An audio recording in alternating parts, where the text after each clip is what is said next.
there were 11 sections which I had some questions, but then I took explanatory notes, which I find excellent. And I was left with only one question. And I would have to say, then I consulted our library department analyst who pointed out what I'd missed and saved me from embarrassment. And so I want to commend everybody for the strong staff work that's gone into this. Also, as a former member of the Joint Committee for the Scrutiny of Regulations, I believe there's four clauses here that actually implement recommendations from that committee. And in that committee, I have to say, as a member, you often feel like you're shouting into the wind and that these things will never happen. So I'm quite pleased to see those. So I actually have no questions in this package, and I urge us to pass it and move it forward. Thank you. I'm just trying to put this in. It's hard to hear. Mr. Van Popta, please. Thank you, Mr. Garris. Good. Okay. Thank you to all you people for being here. So we're talking about the MSLA program, Miscellaneous Statutes Law Amendment program, which has been around since 1975, it's my understanding, and I'm reading here just in the introduction of a report, briefing notes prepared by the Library of Parliament, and it says that the Miscellaneous Statutes Law Amendment program is a periodic legislative exercise to correct anomalies, inconsistencies, outdated terminologies, and errors that have crept into the statutes. And they're all supposed to be minor, non-controversial amendments that are not to prejudicially affect the rights of persons. So I looked at quite a few of the sections, and I would agree that they're completely non-controversial. You know, the name of a court has been changed, or the name of a tribunal has been changed, and you need to make consequential amendments. But I was a little bit surprised to see in a couple of sections where the French version was not amended. And I'm looking at Section 154 of the Act, which is about the Safe Food for Canadians Act. I'm looking at pages 55 and 56 of the report. And for example, Section 154(1) of this Act would amend Section 31.1 of the Safe Food Act to change the name of the tribunal from tribunal to Canadian Agricultural Review Tribunal. I have no argument with that. That makes sense to do that. But then Section 2, in the English version, it does the same thing. It defines the tribunal as the Canadian Agricultural Review Tribunal. But in the French version, there's no change.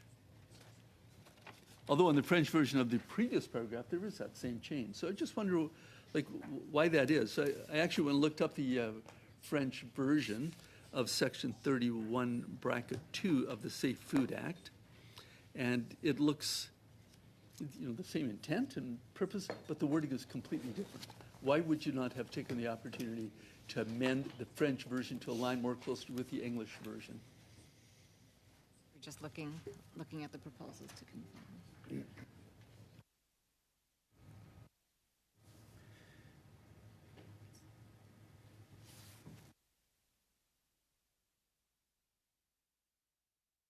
So it's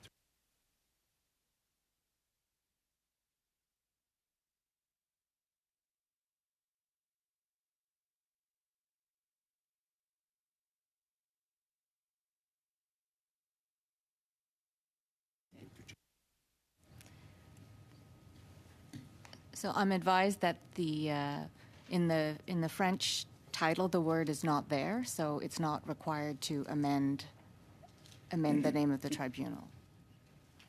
Precisely my point. The wording is really quite different. Although I believe that the purpose and intent of the French version is similar to the English version, at least with my limited knowledge of the French language. But why wouldn't you just have taken the opportunity to rewrite all of 31(2) of the French version to align more closely with the English version? And how did it end up being so different in the first place, I suppose, would be a relevant question as well. So maybe on that I can just respond that first of all, maybe I'll see if we have a colleague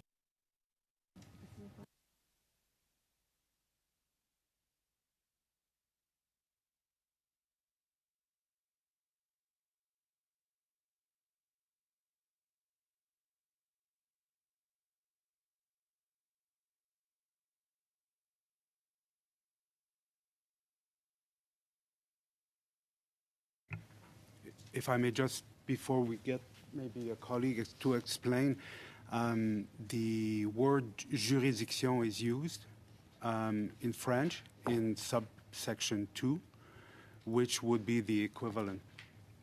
It's a different notion, but it captures the notion, the institution itself, which we changed from commission to tribunal. But perhaps my colleague here would have to add something. Okay, good morning, Madam Chair. So my understanding, my name is Shauna Noseworthy. I'm actually not with the Canadian Food Inspection Agency. I'm counsel with Agriculture and Agri.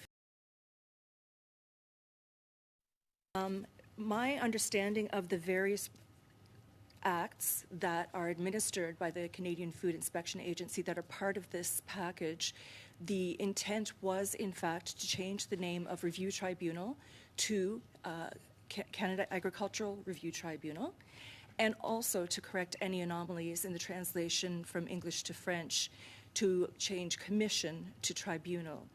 So if there is, in fact, an omission, I would be happy to take it back to my clients and bring it to their attention. Thank you. I think you should.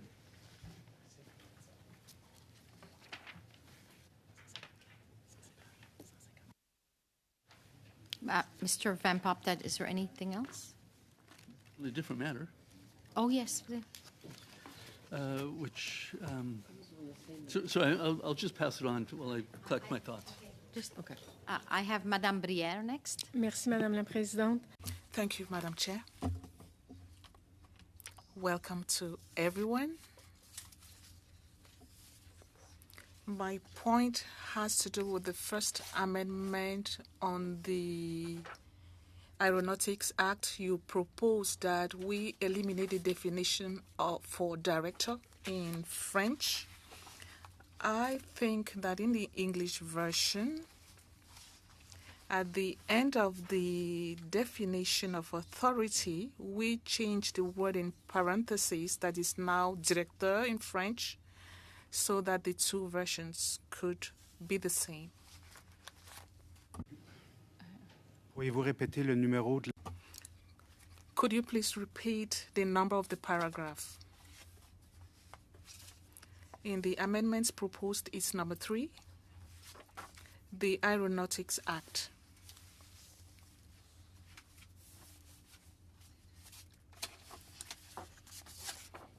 You are proposing that the definition for director be eliminated, but in the English version, we have director written at the end. So that word director should be removed from the English version.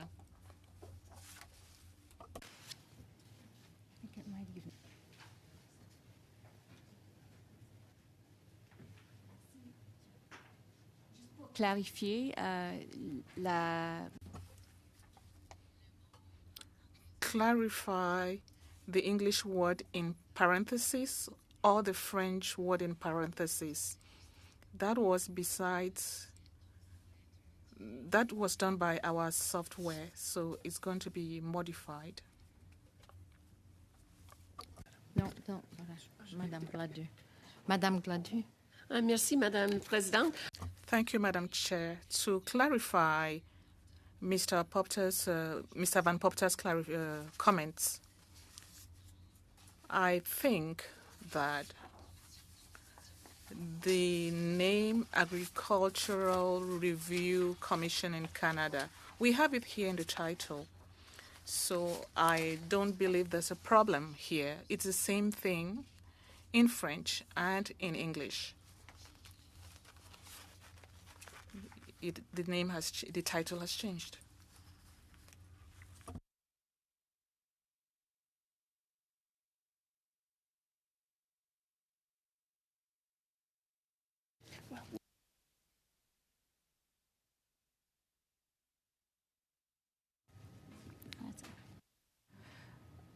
Madame Chen, were you prepared to?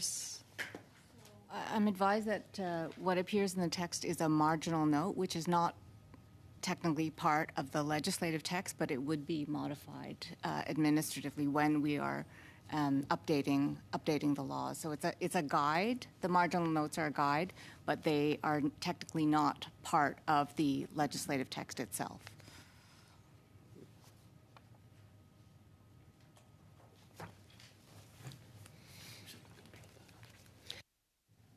I think that's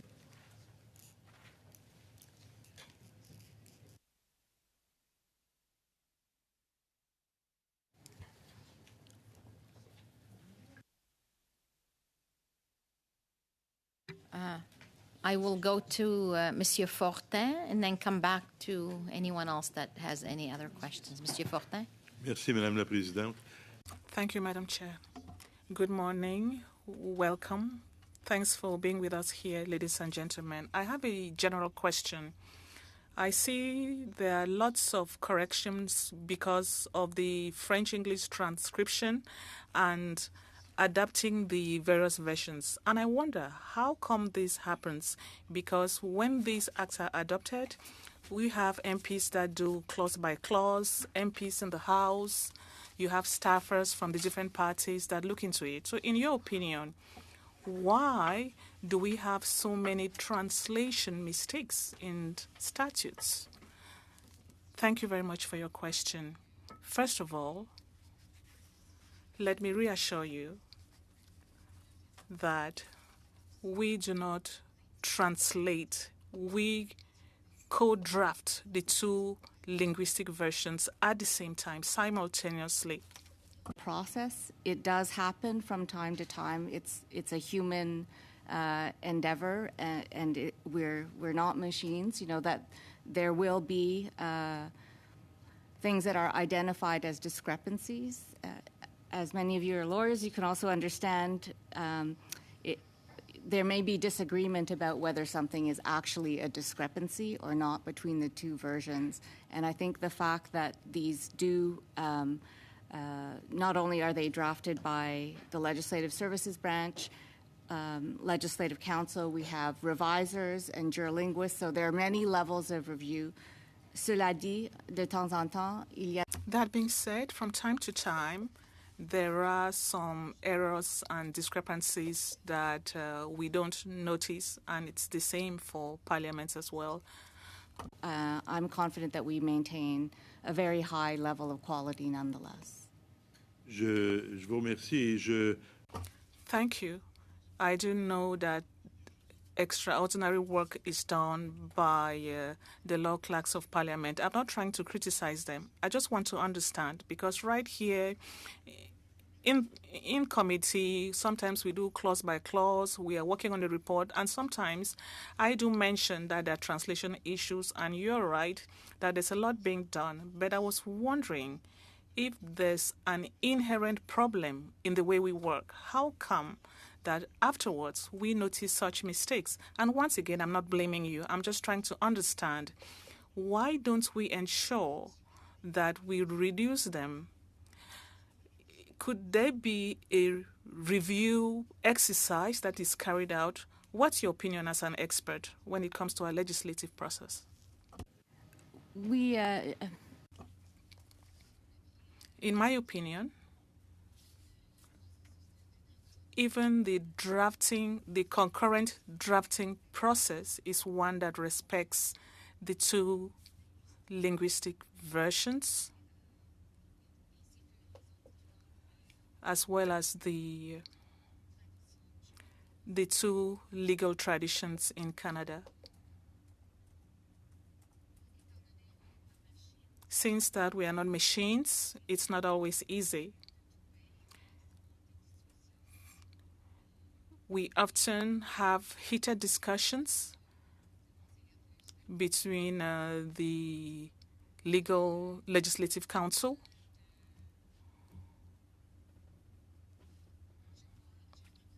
I do recognize that in the world we live in, processes are speeding up. Maybe we don't have enough time to capture all mistakes, and that is why we are using this process to make corrections. That said,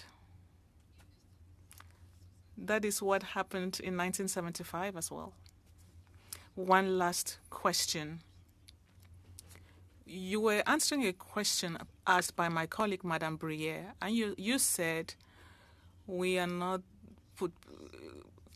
pitting authority, we are not putting together authority and director, and you talked about a software.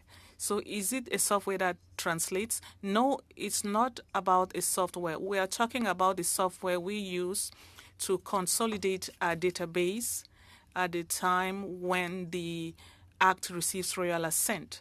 So what we see in parentheses is the word that defines the concept in the other language, and that was drawn from the other version. So it's not necessary to make that amendment in the English version, because once the correction is made, the right word will also be used. Well, I'm sorry. Maybe I'm somewhat dumb. I don't quite follow you. You talked about a software that is used to deal with this. We're talking about director and authority. So what does this software do? Does it translate words? Does it propose words? No, considering that the two versions are drafted concurrently. The definitions in one language, well, the word was brought in by the software in the other version to show the equivalent. So in Madame Briere's example, talking about director and authority, the software did not highlight that?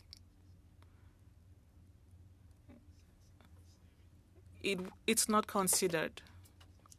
It's part of the it's not considered part of the legislative text. It's just a marginal note. That's why it was simply added at the end of the definition in one language, just to show the term in the other language. So that's going to be corrected when we work on the final version, and then it's going to be done automatically. So it's not a legislative amendment, so to speak.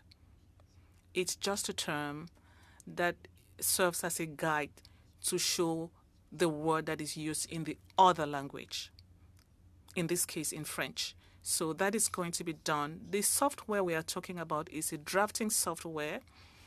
So everything is codified in the text. So the codes will indicate what changes we need to make in another version, but these are not legislative versions. Question, do you use translation software? So you are saying that the texts are drafted concurrently. How does this happen? Do you have a Francophone and Anglophone legislative clerk at the same time? Exactly, at the same time. We always work in pairs, an Anglophone and a Francophone. A pair responsible for their own versions. They have to work together in close collaboration to make sure that there's consistency between the two versions. We also have other professionals who revise all legislative instruments.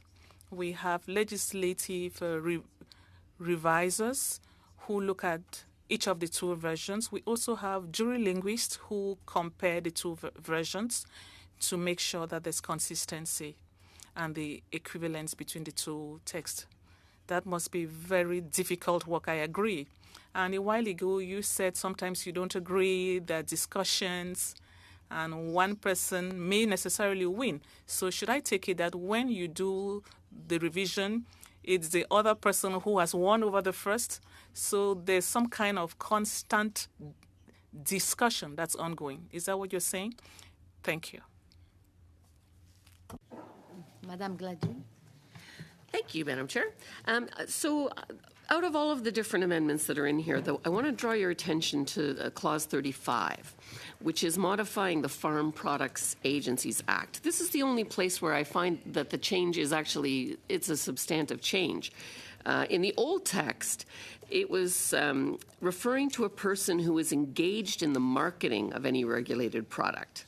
And now that's been changed to any person who's engaged in the growing, production, or marketing of any regulated product. That is a huge scope creep to extend those regulations to people that are growing, people that are producing, and not just to those that are marketing, which was the intent, I think, of the legislation. So if I could hear some commentary on that.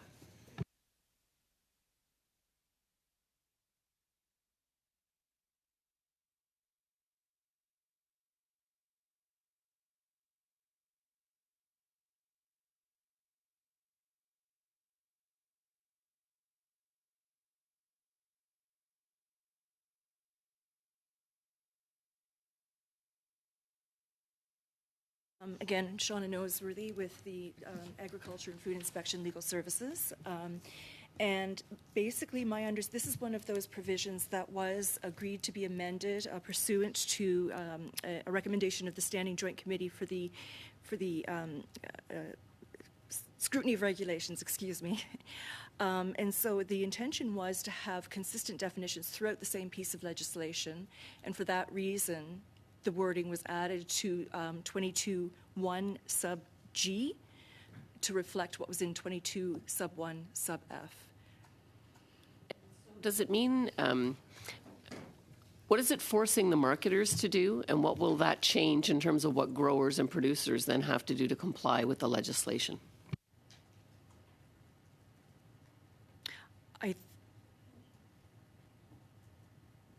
I would have to look into that question and come back to you. Please, I'm sorry. that would be great.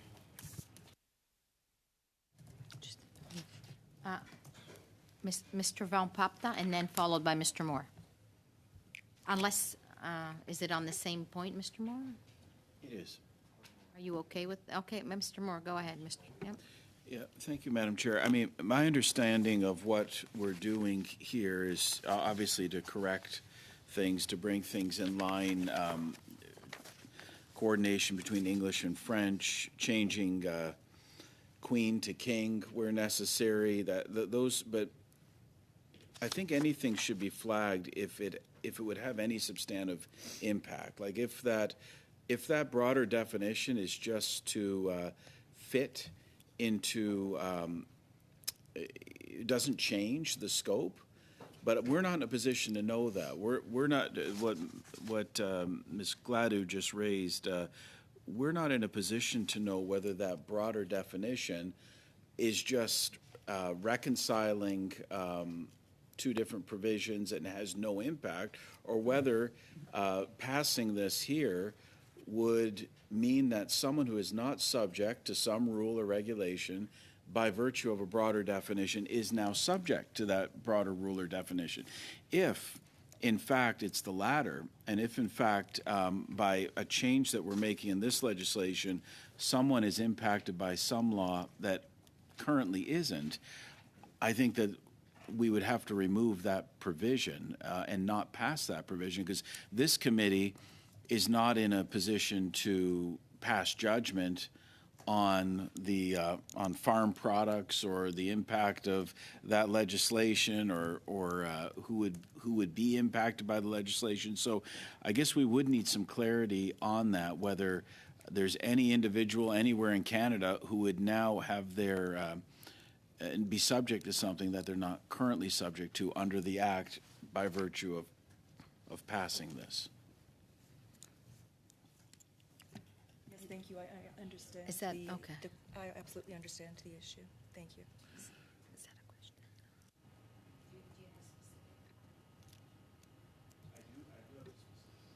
question? The definition change that Ms. Gladue just mentioned, and I do have another. I think Mr. Van Popta was ahead of me, but I do want to come back to another change that I'm flagging. Mr. Van Popta? Thank you. Not to belabor this issue about French versus English versions, as Mr. Fortin was alluding to, which I talked about in my earlier question, but I just wanted to go back to Section 154.1. This is again the Safe Food for Canadians Act, and I pointed out that 31 bracket 2 in English and French are quite different. And Mr. Deneau pointed out correctly that the French version doesn't actually have the word tribunal or commission, I think it is in French. And therefore, there was no change required. But that's exactly my point, that it's such a substantial difference in drafting style. Now, is it my understanding that that under this program, the Miscellaneous Statutes Law Amendment Program, that you're not going to make a substantial change like that, but is it at least on somebody's radar that it's going to be looked at some point in the future?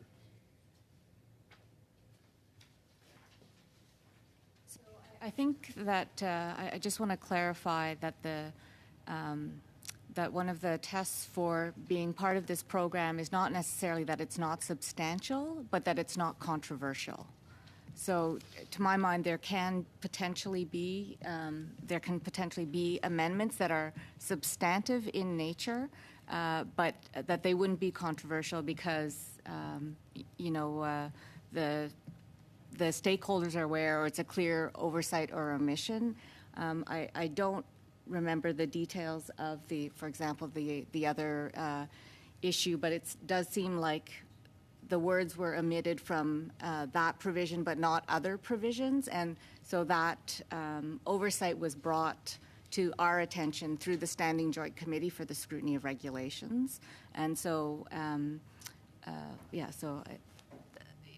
again, not necessarily not substantial, just not controversial. Not going to argue. Thank you. Thank you for that.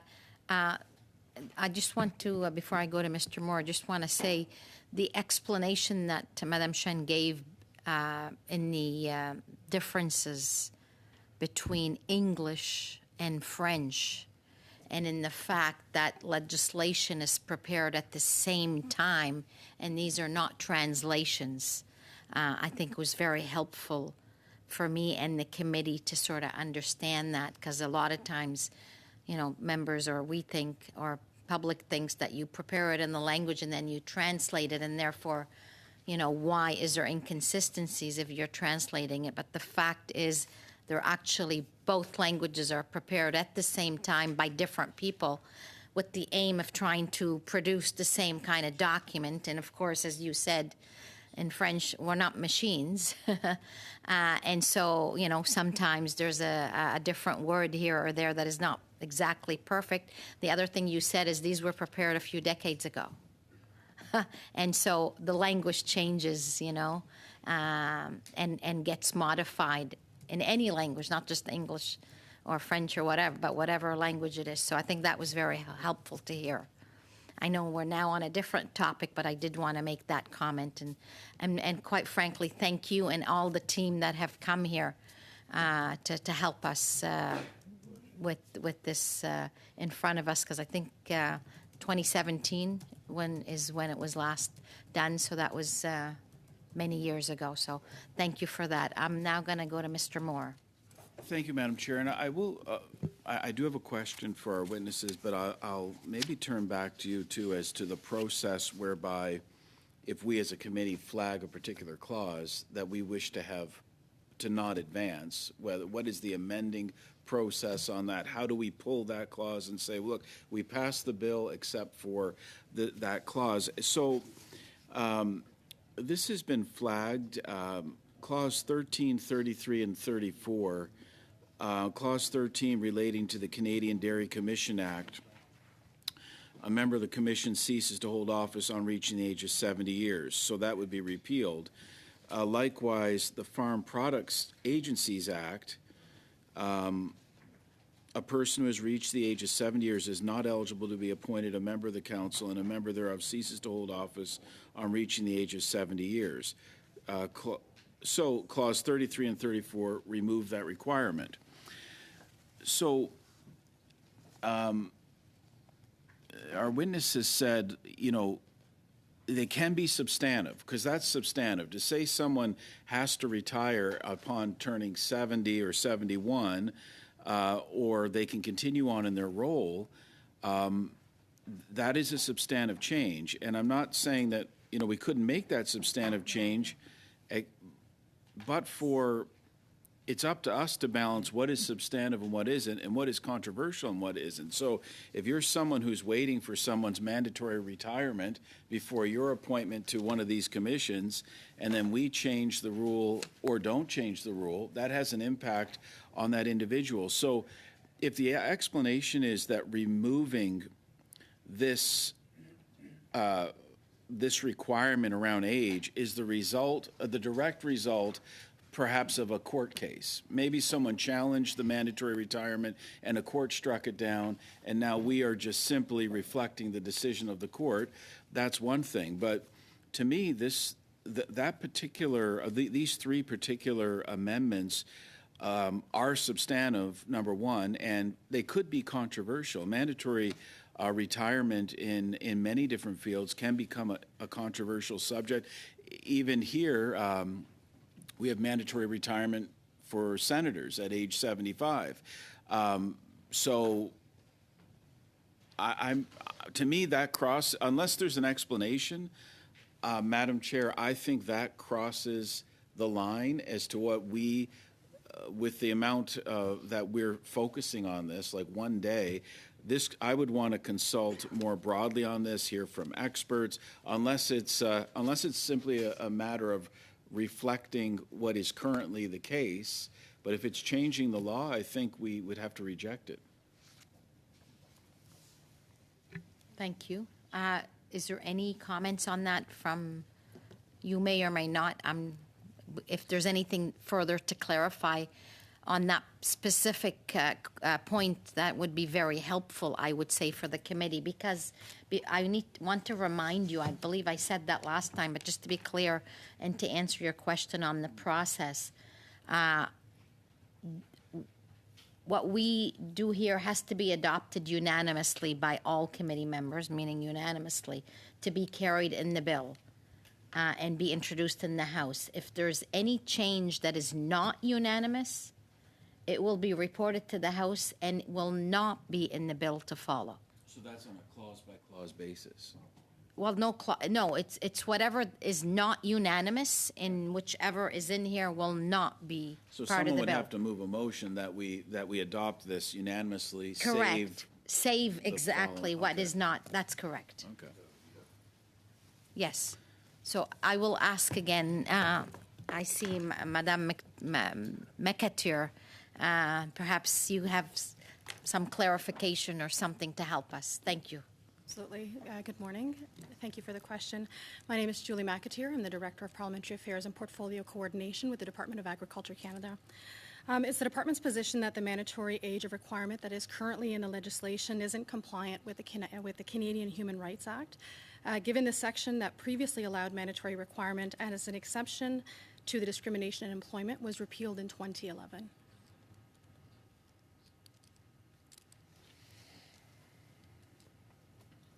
So I've got a question for you. Is it only in that one section? What about other sections? So it's currently in the Farm Product Council Act as well as the Canadian Dairy Commission Act, although I do understand that the one pertaining to the Canadian Dairy Commission was brought up in the Senate, and from what I understand, it has been removed, and today we are only specifically speaking of the the Farm Product Council. Sorry. Mr. Moore, yes, Yeah, please. on that, so that begs the question. So the Senate considered this. I didn't watch the Senate hearings, believe it or not, but somehow they chose to pull the mandatory requirement for dairy, but left it in for the Farm Products Act. So senators who may not be involved in either of those areas, be involved in dairy or be involved in farm products at all, somehow they made the decision, we're pulling this change for the dairy. Do you know what rationale there was for them to pull one and allow the other? Was it just an oversight where they got focused on the dairy one and didn't focus on the other? But you know, I understand what you're saying, that's in compliance with the Human Rights Act, or it may be in compliance with it. But to me, this is one of those ones that is a bit more substantive. There's a lot of changes in law that a department could make purporting to stay in line with human rights legislation or judicial decisions, etc. But but they are pretty substantive for us to deal with. There was a rationale at some point why that was put in there. There's a rationale why we have mandatory retirement for senators, I think for airline pilots. Why it applies to the Dairy Commission, I don't know. But do you know why the one was pulled and the others were allowed to advance? Was it really considered at all? Unfortunately, I can't speculate as to the motive behind that motion put forward by the Senate. I'm still confused. Madame Gladue? Thank you, Chair. So back on Clause 35. So I understand from the response that you were going to get back to me. I went to look into Section 2 of the Farm Products Agencies Act, which is the reasoning behind this change from people that are engaged in the marketing of any regulated product to propose anybody who's engaged in the growing, production, or marketing of the product. So under Section 2 today, a marketing plan means a plan relating to the promotion, regulation, and control of the marketing of any regulated product, including the following: determination of persons engaged in that regulated product, the specification of those acts that constitute the marketing of the regulated product, the marketing of the regulated product on a basis that enables the agency to implement the plan, blah, blah, blah, blah. So to me, it's clear this is focused entirely on marketing. Marketing agency means an agency that markets, an office of commercialization. And so all of these references don't include growing. I think that's a huge scope creep. I think the producing is also potentially problematic. I think the packaging of things can be considered part of marketing, but producing things is not. And so I'm not comfortable at all with Clause 35. And I would make a motion that we not include it.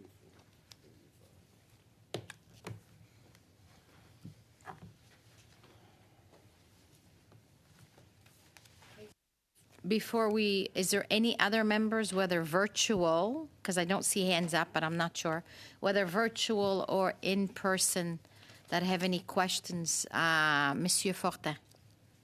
Merci, Madame la Présidente. Thank you, Madam Chair.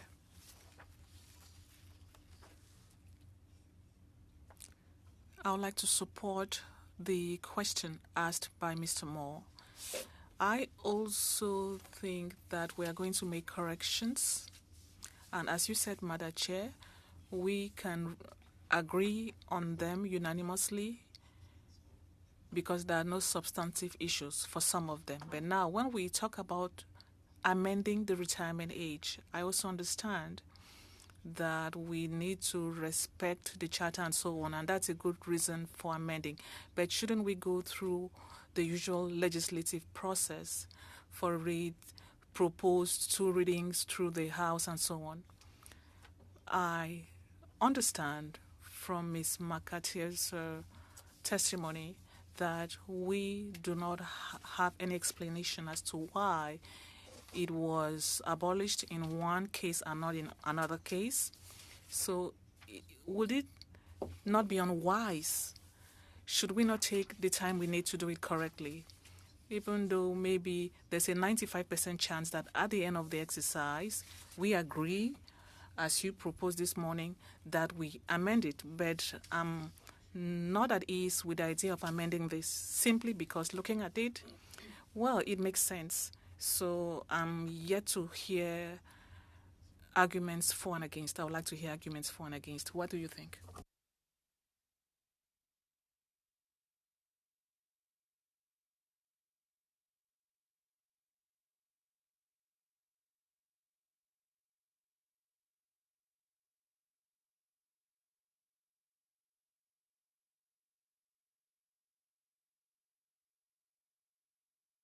Donc, bonjour. Welcome back, Madame McAteer. Yes. Thank you. Merci pour la question. Thank you for the question. When we raised it, we thought that, well, I'll have to switch into French, I'm sorry, into English. Of my language of work, given that it wasn't compliant with the Canadian Human Rights Act, we did ask that it be included. However, we will respect the wishes of the committee should it be seen that it is better placed elsewhere.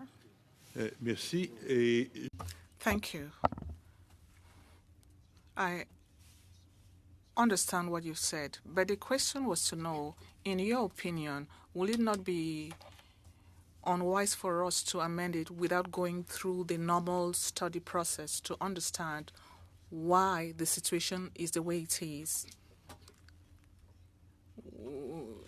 If a tribunal were to quash such a statute, they could say it's contrary to the law. In that case, that would be the duty of the tribunal to do so.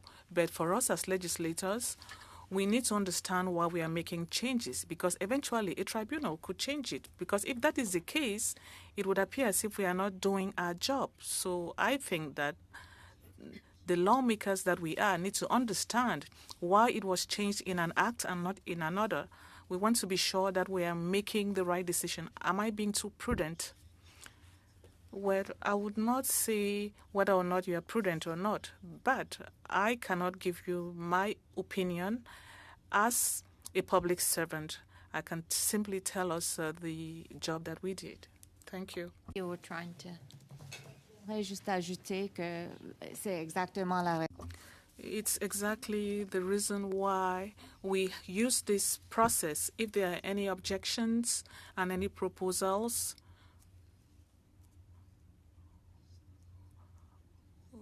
the lawmakers could make proposals, and then we could delve into in-depth proposals, discussions. Thank you. Anyone else? Mr. Moore?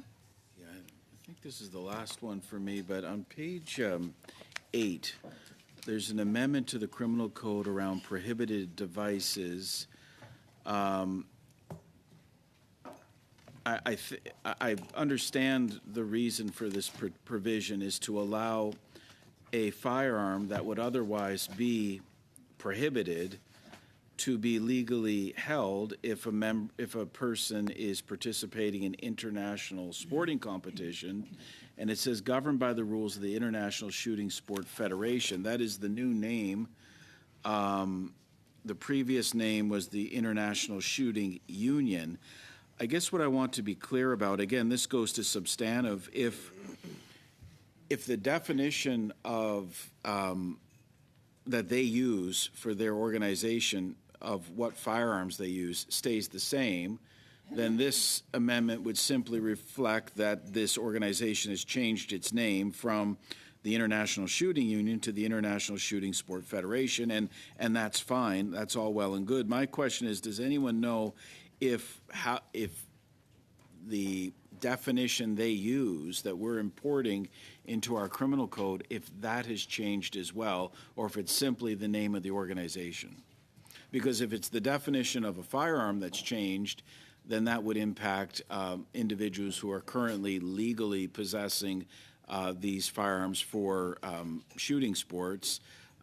They would no longer be in compliance with the law if the definition being used by the International Shooting Sport Federation is different than the definition being used by the International Shooting Union.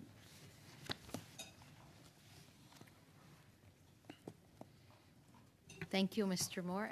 Do we have so we have somebody with a bit of expertise on that particular section. Welcome, Mr. Giamaria. Giamaria, that's right, Madam Chair. Thank you. Thank you. My name is Sandro Giamaria. I'm counsel with the Criminal Law Policy Section at the Department of Justice. And perhaps to clarify, so the clause referred to there actually speaks for a particular component of a handgun, not the firearm itself. So what we're talking about is the barrel of a handgun, not rather the entire completed firearm. So it would help to know that a barrel that measures 105 millimeters or less is a prohibited device in Canada because they form part of firearms that are themselves prohibited firearms. A barrel being a part that you can swap out or otherwise create a firearm with. Back in 1998, the barrel itself was deemed to be a prohibited device. This speaks to a carve-out or an exception to that with respect to firearms that are used for international sporting competition, but it pertains only to the barrel.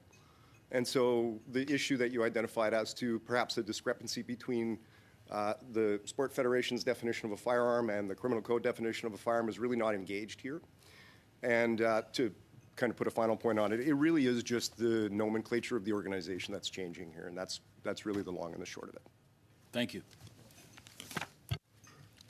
Thank you very much.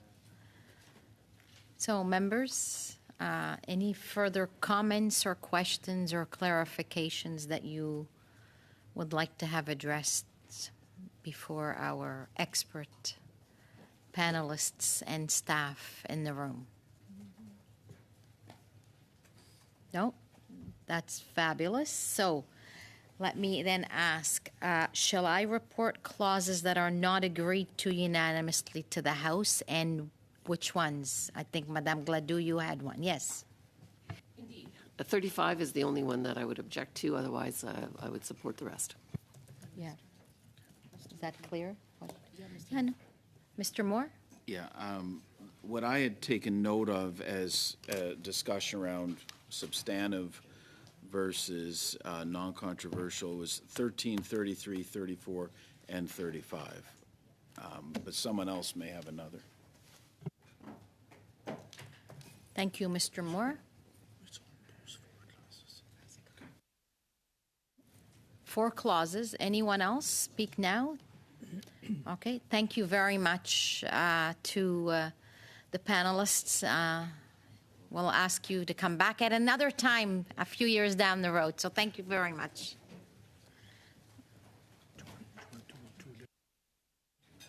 Yeah. 3 minutes, or would you like me to go through what we would like to do Thursday and conclude that? And so Thursday we have the, yes, Mr. I think that's what we passed. And everybody's agreed to that. I'm sorry, I just. That's, yeah, apparently, that's how it goes. I guess. Just head nodding, okay. Yeah, so for this particular process, that is the only thing I have to Can ask. you just state which clauses are being removed? There's for the record? 4 clauses that are being reported to the House as not agreed to unanimously: 13, 33, 34, and 35. Thank you, Madam Chair. So thank you. Now, committee on Thursday, we have the sponsor of the bill appearing, the clarification that I, as the chair and the clerk, is seeking whether or not you would like to have witnesses for the second hour or simply the, and if so, if not, would you like to sponsor for 2 hours or 1 hour, or that's Mr. Moore? I would suggest, I think what we've done in the past would be 1 hour for the sponsor and then witnesses in the second hour. Okay, that completely heard. That is the norm. Thank you very much. Does anybody, if anybody has any specific witnesses, can we ask you to contact the clerk? I don't think we need to. Yes, Mr. Garrison? I have 2 from Mr. Garrison. Oh, you've already submitted 2? So I have submitted 2 witnesses to the clerk. That's fine. You've submitted 2 already. And the reason why we're asking is because submission of witnesses is not due until Friday, because we will have meetings on this topic next week. However, when we came to re-review all of this on Friday, on the weekend, we realized that the normal practice is the sponsor is not normally appearing 2 hours. So then we had the second hour. So that's why we were seeking clarification. Madam Chair, I would suggest that if there's witnesses available for the second hour, I think we should schedule them. But if there's not, I don't think there'd be a huge benefit to having one witness being the sponsor for a full 2 hours. So I would just have a 1 hour meeting. Okay, thank you very much. So the flexibilities with the clerk to schedule witnesses for the second hour. Thank you very much. Or we could study judicial appointments, but that's up to you guys. All right, thank you very much. Having no other witnesses or no other business to conduct, I call the meeting adjourned.